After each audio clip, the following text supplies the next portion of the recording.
왜냐면 하나님이 이곳에 임재하고 계신다는 믿음을 전제로 하는 것이기 때문에 말이든 행실이든 굉장히 중요한 곳이 바로 여기입니다.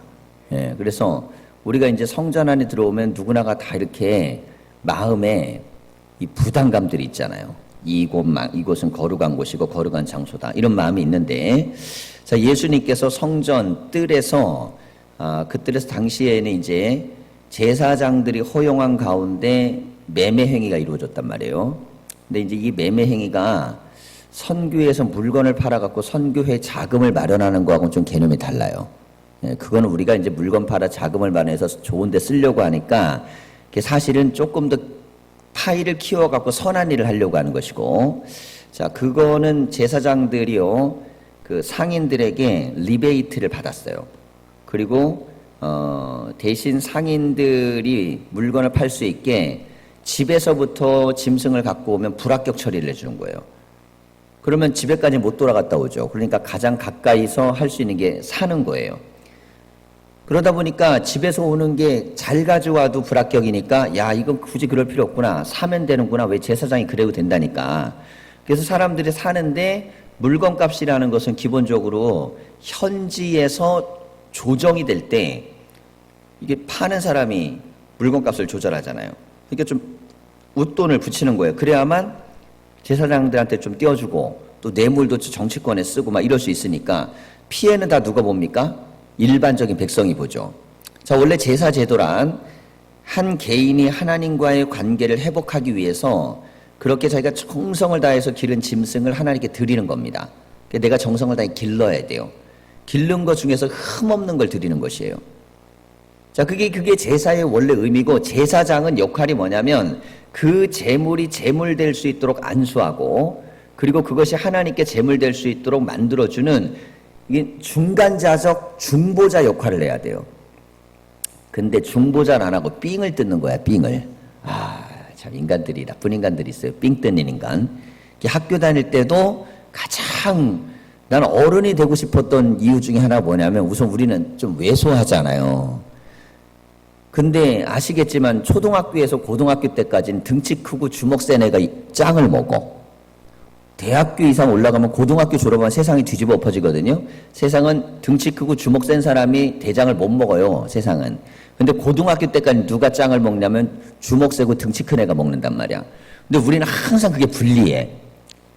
그래도 불리해도 뭐 이렇게 애들하고 잘 지내고 그러면 그래도 잘 지내거든요. 근데 속상한 일이 한 번 있었어요. 제가 중학교 마치고 고등학교를 대전으로 딱 가게 돼가지고 고모님 집이 대전이어서 거기서 생활하게 돼가 가게 됐는데, 간 첫날 길거리에서 내가 대전 나쁜 놈들을 만난 거야. 예. 걔네들한테 삥 둘려 쌓였어요. 그래갖고 따라와 그런 거야. 얼마나 만만해 보이겠어. 촌놈이니까. 시골에서 충청도 촌놈이 시골 옷 입고 이렇게 딱 올라오니까 걔네들도 눈 보면 알잖아요. 저것은 촌것이구나. 그래가지고 데려다가 위에부터 밑에까지 다 훑어가지고 다 뺏어간 거야. 저도 그런 아픔이 있는 사람이에요. 그래서 난 뺏긴 자의 아픔을 알아. 뺏긴 자의. 되게 마음이 아프더라고. 막 이게 가장 속상한 건 자존심이 상하는 거야. 야, 내가 정말 이렇게 이러지 않았는데 이게 이렇게. 그런데 그때 기억을 하면서 참 삥 뜯는 놈들은 참 나쁜 놈이라는 생각을 했어요. 그런데 혹이라도 여기 그런 삥 뜯어본 경험이 있는 분들은 회개하셔야 돼요. 내가 보기에는 몇 명 있을 것 같아. 몇 명 있을 것 같은데, 여자들도 삥 뜯는다더구만. 그래갖고. 자, 그런데 그렇게 해서 정말 이게 가진 것도 없고 힘들고 어려운 사람들이 와가지고 그래갖고 이게 제사를 지내는데 거기서 어떻게든 빼먹으려고. 근데 예수님이 가장 분노한 건 누구냐면 비둘기 파는 상인이에요.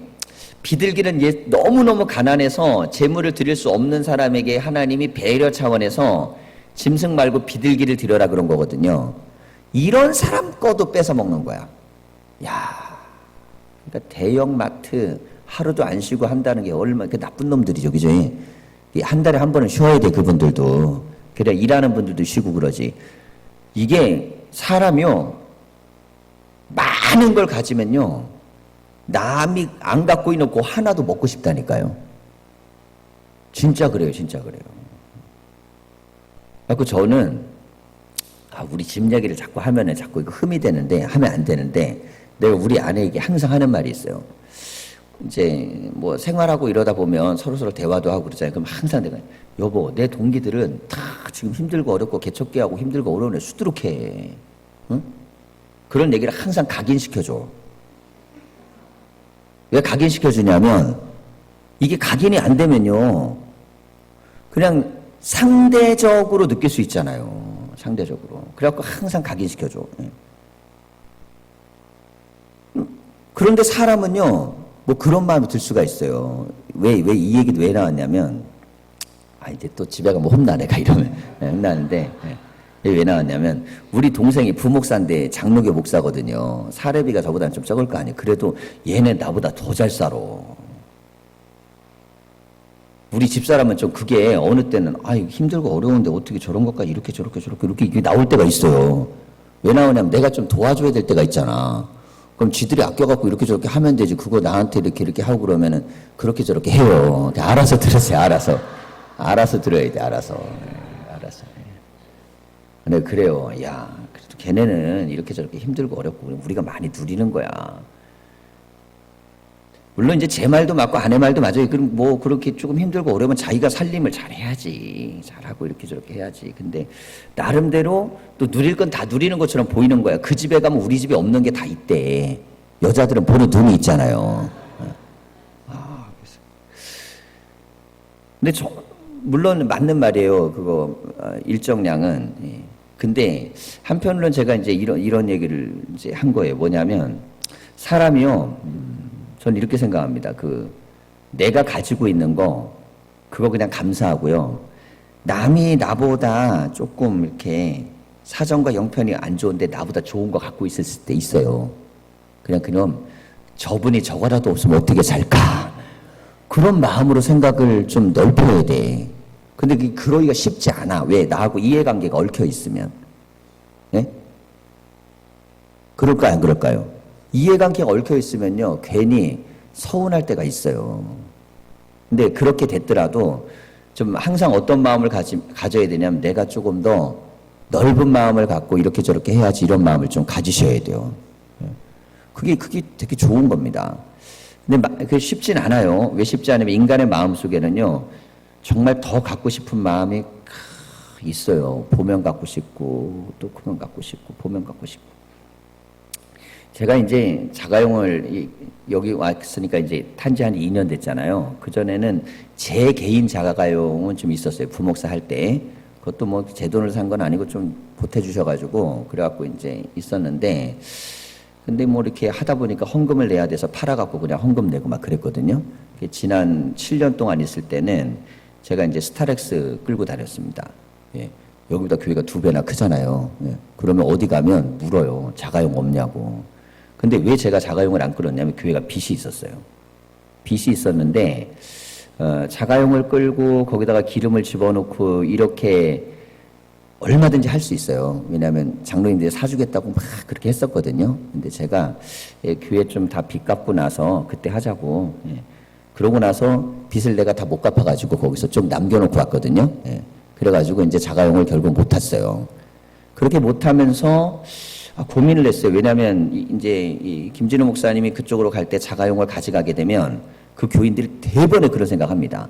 야, 전에 목사님은 저렇게 했는데 이분은 이게요 사람들 뇌리에 확 꽂혀버려요. 그래가지고 제가 그랬죠. 자가용은 놓고 가. 내가 타고 싶어서 그런 건 아니야.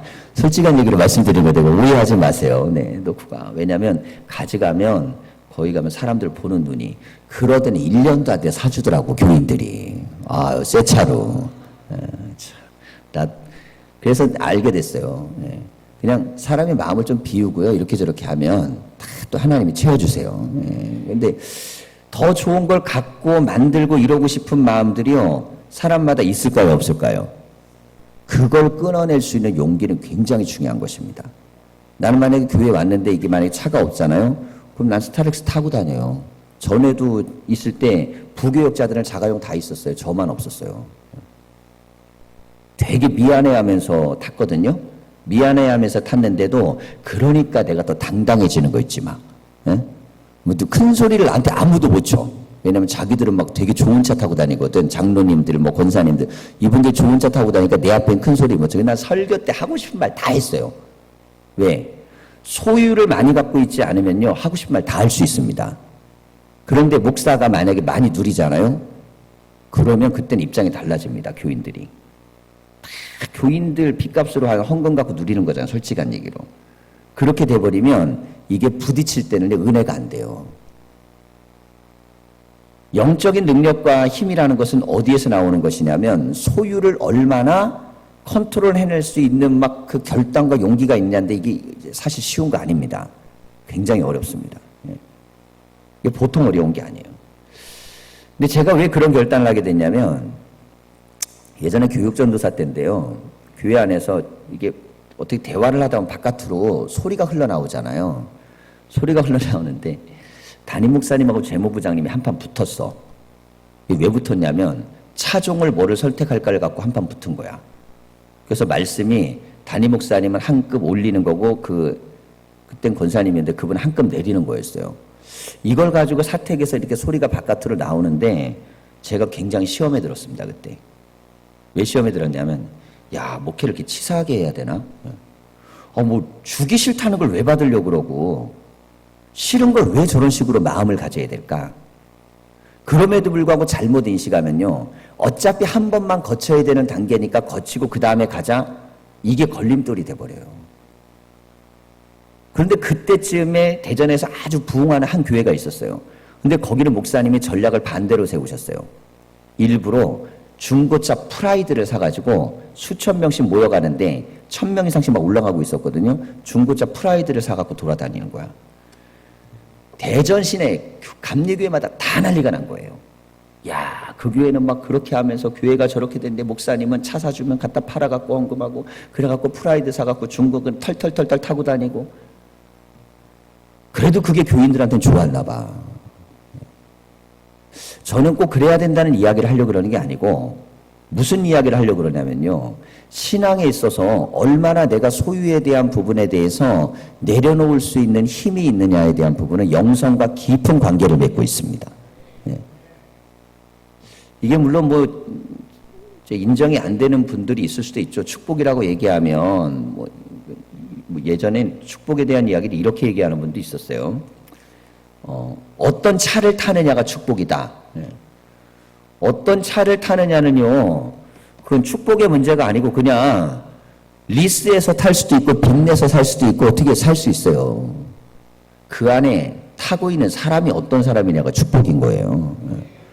아니, 차가 어떤 것인가가 축복이면 인간이 얼마나 하찮은지 차만 또 못한 인간이 돼버리잖아요. 뭔 차를 타면 어떻고, 버스를 타면 어떻고, 지하철을 타면 어떻고, 자전거를 타면 어떻습니까? 근데 우리가 왜 그 개념을 만들어냈느냐? 경제 성장의 과정 속에서요, 마이카를 가지면 성공이라는 개념을 국가 주도로 막 집어넣었어요. 야, 내 차가 있으면 그 사람은 부자야. 내 TV가 있으면 부자야. 내 집이 있으면 부자야. 그걸 갖다가 뭐라 그랬냐면 잘 사는 것 그랬어요. 잘 사는 것. 잘 살다의 개념을 잘 살다는 거 소유 이퀄 시켜버렸어요.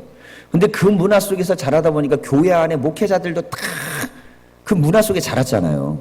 잘 살다의 개념이 그 개념이 들어와 버린 거예요. 근데 세월이 지나서 지금 잘 살다의 개념은 바뀌어 버렸잖아요.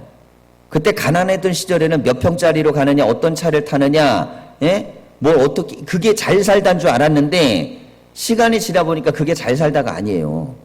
잘 살다에 대한 의미는 훨씬 더 넓은 겁니다. 더 깊은 것이에요. 자, 그러면 교회가 오늘날 우리가 세상에 있어서 경쟁력에 있어서요, 우리가 세상을 이기려고 그러면 잘 살다에 대한 개념이 좀 바뀌셔야 돼요. 얼마나 잘 먹고 잘 사느냐가 아니고 얼마나 그리스도를 닮는 삶을 살아가는가 하는 것입니다. 그래서 가난한 건요, 내가 게으르지 않으면 부끄러워할 필요 없습니다. 내가 게을러서 가난하면 부끄러워하셔야 돼요. 내가 게을러, 열심히 안 해, 그래서 게을러, 부끄러워해야 됩니다. 게으름을 부끄러워해야 되는 거예요. 가난을 부끄러워해야 되는 게 아니라. 자, 그런데 내가 새벽부터 밤까지 죽도록 늘어가고 애쓰고 수고해요. 가난은 부끄러운 것이 아니에요. 그 가난은 내가 노력함에도 불구하고 어쩔 수 없이 결과로 맺어지는 열매이기 때문에 자랑스러워 하셔야 돼요. 그래서 자녀들에게 교육을 잘 시켜야 됩니다. 우리 집 형편이 어떠니 많이 이게 아니고요. 우리 부모들이 어떻게 노력하고 애쓰고 수고해가지고 지금 이걸 살고 있는지를 자랑스럽게 얘기해 주실 수 있으셔야 돼요. 이건 중요합니다. 야, 아유, 엄마 아빠가 정말 능력도 없고 부족해갖고 니들을 이만큼밖에 못해줘. 굉장히 나쁜 말이에요.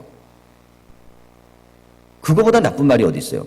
엄마 아빠가 게으르고 나태해갖고 니들을 이렇게밖에 안 해줘. 그러면은 그건 말이 돼요.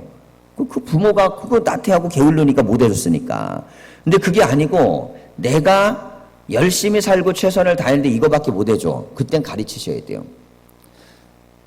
새벽부터 밤까지 엄마 아빠 참 열심히 살아. 근데 세상에서 우리가 얻을 수 있는 이거밖에 없어. 그래도 이걸 갖고 너희들을 먹이는 거고 살리는 거 하는 거야. 그러니 감사해야 돼. 저희 아버지가 병원에서 18년 누워 계셨는데요. 그래서 우리는 보상받은 걸로 살았어요. 그러니까 뭐 영세민에다가 뭐 이렇게 보상 뭐 진폐증이고 탄광에서 보상받는 거. 그러면 쥐꼬리만큼 나온 거 갖고 사는데 항상 저희 아버지가 저에게 각인시킨 게 있어요. 내 피값으로 니네가 사는 거야 그랬어요. 아주 어려서부터 각인됐습니다. 근데 저는 그것에 대해서 어려서부터 교육을 받아서 그런지 어른이 돼서도 지금도 느껴요. 우리 아버지가 버티고 살아줬기 때문에 돌아가시지 않으려고 노력을 엄청나게 하셨습니다. 제가 30살 될 때 돌아가셨거든요. 왜냐면 그나마 나오는 배급도 못 먹고 살까봐. 애들은 줄줄이 딸려있고. 초등학교 때 돌아가신다 그랬거든요. 병원에서는 가망 없다 그랬는데 어떻게든 살아가려고 그렇게 노력을 많이 했어요. 왜냐면 그냥 버텨주는 것만 해도. 그래서 항상 그랬어. 내 피값으로 니들이 사는 거야. 노동을 하거나 뭐나 아무것도 못했어요. 그런데도 얼마나 당당하신지 몰라. 남의 집처럼 뭐 아버지가 장난감을 사주기를 해요. 뭐 운동화를 사주기를 해요. 돈을 벌어갖고 외식이요? 외식이라는 거는 하여간 그거는 뭐 어쩔 수 없이 가가지고 막 해야 되는 경우 말고는 뭐 가정이 우리는 이번에 한 달에 한번 외식할 뭐 상상도 못 해봤어요. 소고기는 입에 대보지도 못했고 돼지고기나 삼겹살 먹어보지도 못하고 그냥 내장 같은 거 먹고 뭐 이런 거 먹고 그래가지고 잘 먹어갖고 영양 보충하면 그렇게 살아갔을 때는요 다 부러웠어요. 다들. 왜냐하면 나보다 좋은 운동화 신고 좋은 뭐 이거 다 부러웠거든요. 근데 어른이 딱 되고 나서 제가 하나 느낀 게 있어요. 우리 아버지가 정말 성공하신 게 하나 있는데 나한테 어떤 마음을 심어줬냐면 아버지가 나에게 그렇게 많이 해준 건 없으면서도 대단히 모든 걸 다 해줬다는 걸 나에게 계속 각인을 시킨 거예요. 각인을. 내가 우리 자식들한테 부단히 애쓰고 노력하는 게 그겁니다. 이건 아빠가 아침부터 저녁까지 죽도록 일해갖고 하는 거야. 오늘 아침에 밥을 먹는데요. 식당에서 밥을 먹는데 무슨 일이 있었냐면 제가 우리 아들한테 돈가스를 시켜줬어요. 나는 그래 콩나물 해장국을 먹는데 젓가락으로 큰아들한테 이게 딱 갔더니 째려보는 거야. 이 인간이. 근데 내가 분명히 얘기했어. 이건 내 돈으로 사는 거다. 그랬더니 확인을 시켜줘야 돼. 왜냐면 짓게 돼버렸으니까. 그랬더니 입이 삐죽했다가 어쩔 수 없잖아. 포기해야지. 나는 그러거든요. 너 한 번만 더 그러면 앞으로 안 사줘. 너는 얻어먹을 자격이 없어지는 거야. 감사하게 먹어. 그리고 3개를 먹었어. 맛있더라고. 내 거잖아. 내 돈 가지고 내가 사준 거 지가 잠시 이렇게 얻어먹는 주제에 나한테 큰 소리를 치는 거예요. 애들이 그래요. 그래서 알려줘야 돼. 넌 얻어먹는 거야. 넌 얻어먹는 거야. 얻어먹는 걸 알려줘야 돼요. 너희들은 교인들 때문에 먹고 사는 거야. 왜 우리만 새벽기도 나와야 되니? 쉬는 날엔 반드시 데려오거든. 그런데 야, 니들은 교회에서 주는 사례배 가지고 아빠가 먹고 사니까 그러니까 니들도 같이 그 돈 갖고 먹고 사니까 나와야 돼. 맞는 거예요. 걔네들은 솔직한 얘기로 나 하나 때문에 지들이 먹고 사는 거 아니야. 예? 그러면 지들도 교회 뭔가 해야지. 제가 왜 이런 말씀을 드리냐면요. 교회에서 자라나는 목회자 자녀들이 굉장히 버르장머리가 없어질 가능성이 있어요. 높임을 받기 때문에. 어려갖고 애기 없어 철없을 때는 몰라도 이게 커나가면서 난 그래도 목사님 아들인데 딸인데 싸가지가 없어질 수 있어요. 왜? 다 대우를 받는 것만 보니까. 자기 아버지가 대우받는 거 보니까 우리 교회 애기들이요 저 좋아하잖아요. 왜냐면 우리 교회 애들이 알아요. 내가 최고 높은 데 있는 걸. 그러니까 걔네들이요, 딱 보면 알아. 나하고 같이 사진 찍고 이렇게 어울리면은 지도 이렇게 듣는, 애들도 알아, 애들도. 그럼 내 자식들은 모를 것 같으세요? 제가 천성에 있다가 공항 딱 부임해 들어갈 때 우리 딸이 그때 초등학교 2학년인가 그럴 때 막 감격했어요. 우리 아빠 담임 목사님 된다고.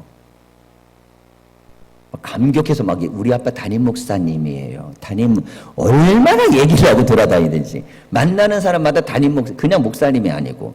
뭐. 애들도 알아요. 그래서 자녀들에게 교육을 잘 시켜야 됩니다.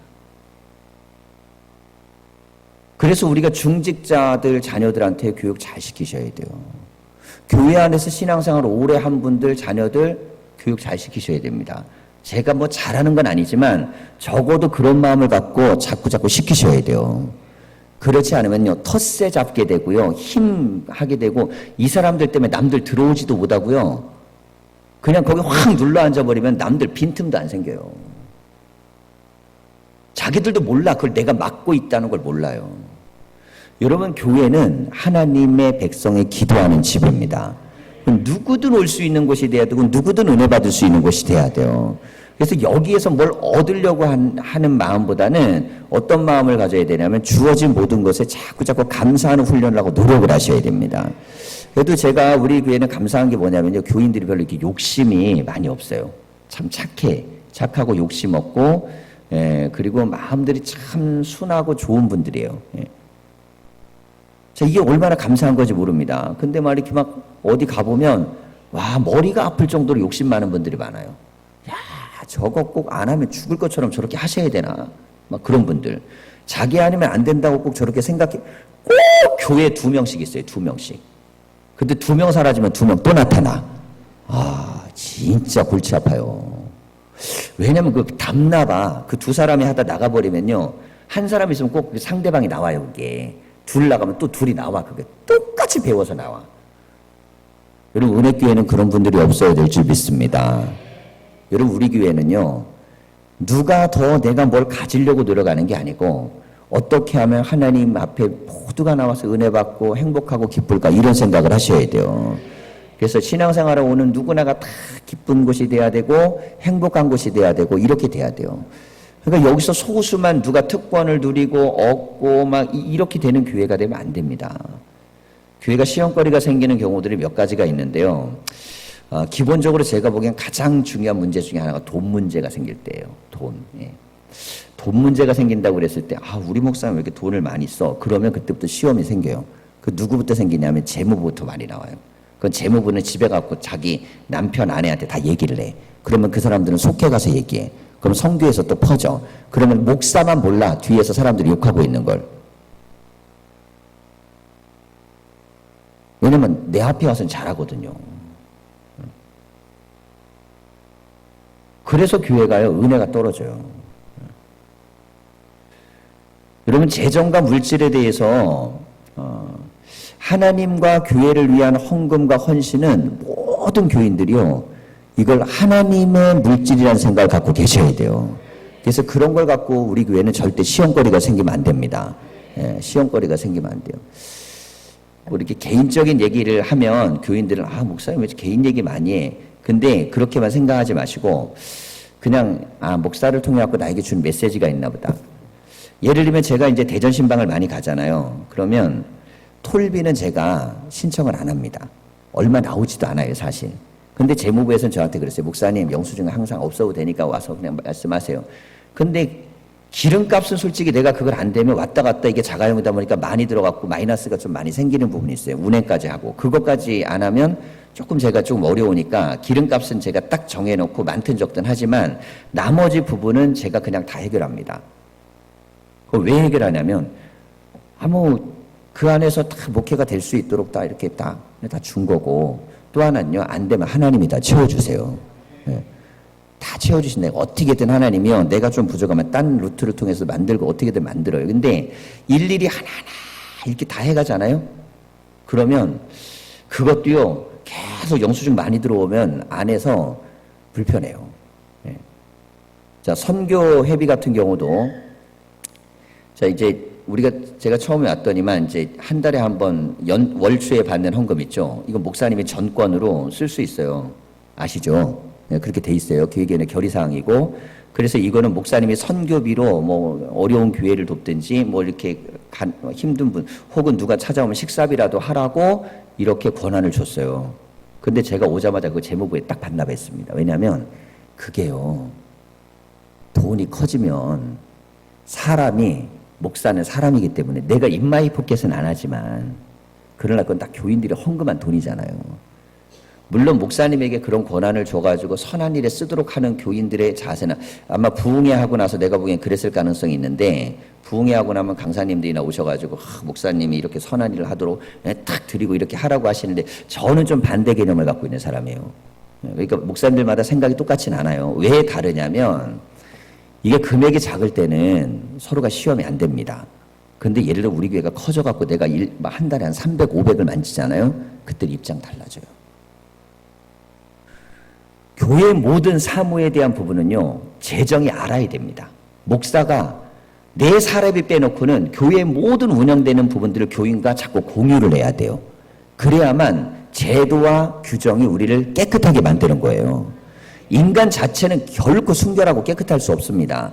자꾸 누군가가 관찰하고 보고 이렇게 보니까 사람들이 조금이라도 잘 살려고 그러고 바르게 살려고 이렇게 하는 것이죠. 그래갖고 무엇이 존재해야 되면 자꾸 바라보는 눈이 많아야 되고 견제와 균형 시스템이 있어야 돼요. 그 속에서 행해야만 선한 거예요. 그렇지 않다 그러면 문제가 생기죠. 지금 여기서도 이 문제는 돈 문제입니다. 성경 안에서. 왜냐하면 제사장들이 처음에는 좋죠. 멀리서 오다가 흠 생기고 어렵잖아. 아유 우리가 좀 배려해 주자. 그래갖고 했어요. 근데 문제는 뭐냐. 이익이 생기잖아요. 그러니까 그 이익을 자기가 챙기고 그리고 나서 상인들 이익 보고 나머지가 다 그것 때문에 피해를 보고 자, 성전이 이렇게 되니까 주님께서 이걸 뒤집어 엎은 것입니다. 자, 그러면 교회는요, 물질 때문에 시험 드는 일이 없어야 됩니다. 첫째 물질의 사용이고 두 번째는요, 헌금 내는 것 때문에 시험에 드시면 안 돼요. 자, 그래서, 우리 교인들이 좀 가져야 될 생각 중에 하나는 뭐냐면, 내가 헌금을 낼 수 없는 환경은 부끄러워하지 마세요. 헌금을 낼 수 없는 환경은 부끄러운 게 아니에요. 환경이니까. 그런데 내가 헌금을 할 수 없는 마음은 부끄러운 거예요. 내가 환경이 되는데도 못한다 그러면 그건 하나님에게 내가 헌신할 수 있는데 못하면 그건 부끄러운 거지만 내가 헌금을 하지 못하는 환경이 되는데 그걸 왜 부끄러워하세요? 그건 부끄러운 게 아닙니다. 그래서 교회에서 예를 들어가지고 헌신하고 충성하는 분들을 보면요 굉장히 나도 저렇게 헌신도 하고 충성도 하고 싶은 마음이 다 있죠. 얼마나 귀하고 소중합니까? 그런데 그 귀하고 소중한 마음들에 대한 부분들을 갖고 이렇게 생각하시면 돼요. 내가 물질이 아니더라도 기도로 내가 조금 더 하고 내가 다른 모습으로 더 헌신하고 예배의 자리에 조금 더 나아가고 내가 못하는 부분은 나머지를 챙기시면 돼요. 목사인 저는 헌금을 많이 하고 싶은 욕심이 많은 사람입니다. 저는. 그런데 할 수 있는 한계라는 게 있잖아요. 이게 사업하는 사람은 아니니까 제가. 그러면 그 안에서 최선을 다하고 노력해요. 그것에 대해서 더 못한다 그래서 부끄럽지 않습니다. 절대. 부끄러워할 이유가 아니잖아요. 자, 그러니까 헌금 때문에 시험에 들면 안 돼요. 교회는 절대. 그래서 은혜교회 교회 다니는데 우리 교회는 헌금 때문에 너무 스트레스 받아. 저는 이때까지 교인들에게 헌금 때문에 스트레스를 준 적도 별로 없거니와 헌금 때문에 스트레스 받는 건 자기 스스로 받는 거예요. 근데 이걸 내려놓으셔야 돼요. 그래서 내가 신앙과 믿음 생활을 할 때 헌금 때문에 스트레스 받는 건요, 그건 자격지심인 경우가 많습니다. 그렇게 할 필요가 없습니다. 단지 내가 정말 하나님 앞에 마음이 감동이 있으면 헌신하고 충성하는 것이고, 그렇지 않다 그러면요, 내 마음에. 그래서 다른 사람이 헌금할 때 이런 생각을 할 수도 있어요. 저 사람 형편도 안 되는데 왜 저렇게. 그 사람은요, 다 하나님이 만지세요. 그것에 대해서 없는 형편인데, 저 사람 왜 저렇게. 그건 불신앙이에요. 내가 못하는 거는 내 문제고, 다른 사람이 하나님 앞에 헌신하고 충성을 다하는 것에 대한 어떤 마음을 가져야 되느냐. 그때는 내 마음이 이런 마음이 있어야 돼요. 저분은 저런 고백을 갖고 있구나. 그래, 내가 기도라도 해줘야지. 여기서 끝나셔야 돼. 왜? 헌금의 문제는 나하고 누구와의 문제예요? 하나님하고의 돈 계산 문제야, 이게. 괜히 쓸데없이 관점을 들이대면 안 돼요. 하나님하고 그 사람하고의 관계 문제인데 거기다가 쓸데없이 관점을 들이대는 건 죄 짓는 거예요. 내가 할 수 있느냐 안 하는 문제는 내 문제지만 다른 사람이 하나님 앞에 하고 안 하고 할 때는 그때는 우리가 기도해 주는 것이에요. 이게 괜히 그냥 어떤 분은 아이고 뭐 저분은 돈 많은 분이니까 하나보다. 돈 많아서 헌금할 수 있는 사람 절대 없습니다, 여러분. 그건 불가능한 거예요. 돈이 많고 아니고의 문제가 아니에요. 그건 내가 감동을 가지고 하나님 앞에 헌신할 수 있기 때문에 그 마음으로 드릴 수 있는 마음이 생겨야 하는 거예요. 있고 없고에 대한 부분도 아니에요. 그래서 물질에 대한 부분, 교회에서는 두 가지입니다. 하나는 교회 안에 물질을 사용하는 문제에서 시험에 들면 안 된다. 두 번째는 헌금 때문에 시험에 들면 안 된다. 그런 마음을 가지고 우리가 물질을 보면요, 은혜로운 교회가 됩니다. 그리고 교인들도 목사가 갖고 있는 이런 물질관을 함께 공유해 주면요, 우리 교회가 뭐 대기업 회장이나 뭐 이런 분이 아직까지 안 다니잖아요. 예, 아직까지 안 다니고 있어요. 얼마 있으면 다닐지 모르는데. 예, 안 다니기 때문에 현재 상태에서 우리의 이 경제적인 상황이나 헌신도에 비하면 최선을 다하고 있어요. 근데 주님은요, 다 아십니다. 아세요. 예, 예. 그래도 하나님은요, 우리 교회에 은혜를 주셔갖고 막 쓰시는 거예요. 아까 우리가 이제 우리 새로 이제 등록을 하셔갖고 아이들 셋 데리고 왔던 성도님이 이제 등록을 하셨는데 교회를 전주 시내 웬만한 데는 다 찾아봤다는 거예요.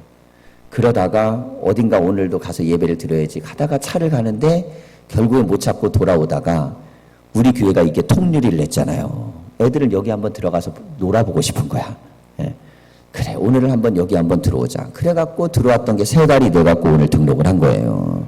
근데 우리가 기도했었잖아요. 하나님이 리모델링 하면 지나가다 오다 가다가 봐가지고 들어오는 교회가 되게 해주십시오. 다 성도들이요, 헌신껏 최선을 다해 작년에 노력하고 애쓰고 몸으로 하고 물질로 하고 기도로 하고 헌신으로 해서 그래서 우리가 함께 만든 성전이니까 하나님이 거기에 은혜를 주시는 거예요. 그래갖고 성도들도 들어와서 기쁨으로 은혜도 받고. 여러분, 교회는요 얼마나 거대하냐가 아니고 그곳이 얼마나 감동이 있느냐가 중요합니다. 감동이 있으시면 돼요. 교회 안에 감동 있는 은혜가 있으면 됩니다. 이 성전 안에 있어야 될 개념을 우리가 잘 가셔야 돼요. 성전 안에는 감동의 은혜가 있으면 돼요. 그래서 이렇게 기도하세요. 하나님, 할 수만 있으면 하나님 앞에 내가 드릴 수 있는 것이 다 선한 대로만 쓰이는 교회가 되게 해주십시오. 여러분, 그것이 작은 것이든 큰 것이든요, 주님께서 우리를 통해 영광을 받으실 겁니다. 그래서 우리 성도들의 가정 속에 물질 때문에 시험이 아니라 물질 때문에 감사와 축복의 역사가 다 있기를 간절히 축원합니다. 기도하겠습니다.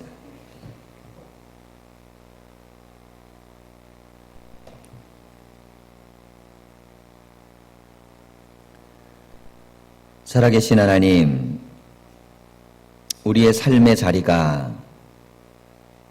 예수 그리스도가 피값으로 우리를 사셔서 구원받았기에 우리는 누구도 그 스스로 높임을 받거나 대단해서 이 자리에 있는 사람은 아무도 없습니다. 우리는 죄인 중에 괴수보다 더 악한 자들이었지만은 주님이 사랑하셔서 우리를 구원하여 주셨사오니 하나님, 교회가 물질 때문에 시험에 드는 일이 생기지 않게 하여 주시옵소서. 은혜교회는 언제나 물질을 거룩하게 쓰게 하여 주시고 선한 일을 위하여 쓰게 하여 주시고 하나님의 능력의 역사가 일어나는 교회가 되게 하여 주시옵소서. 가난하다고 힘들다고 어렵다고 시험 드는 이들도 없게 하여 주시고 하나님이여 헌금하지 못한다고 시험 드는 영혼들도 없게 하여 주시옵소서.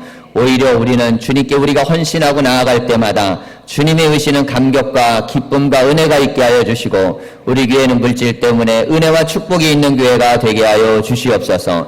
그리하여 성도들의 가정들마다 하나님이여 더 큰 은혜와 축복으로 하반기 은혜를 경험하게 하여 주시고 주님을 섬기려고 할 때마다 기적의 역사를 경험하게 하여 주시옵소서. 교회가 소수의 사람들만 이익을 보고 그 안에서 자리를 차지하고 높임을 받는 교회가 절대 되지 아니하게 하여 주시고 어린아이 하나까지 어르신 한 명까지 소외된 한 사람도 발생하지 아니하도록 모든 이들이 만민이 모여 기도하는 집, 하나님을 만나는 집, 체험하는 집, 은혜하는 교회가 되게 하여 주시옵소서. 지금은 우리 구주 예수 그리스도의 은혜와 하나님의 사랑하심과 성령의 역사하심이 은혜 가운데 한 주간을 사랑하기를 원하는 모든 성도들에게 함께하여 주시기를 간절히 축원하옵나이다. 아멘.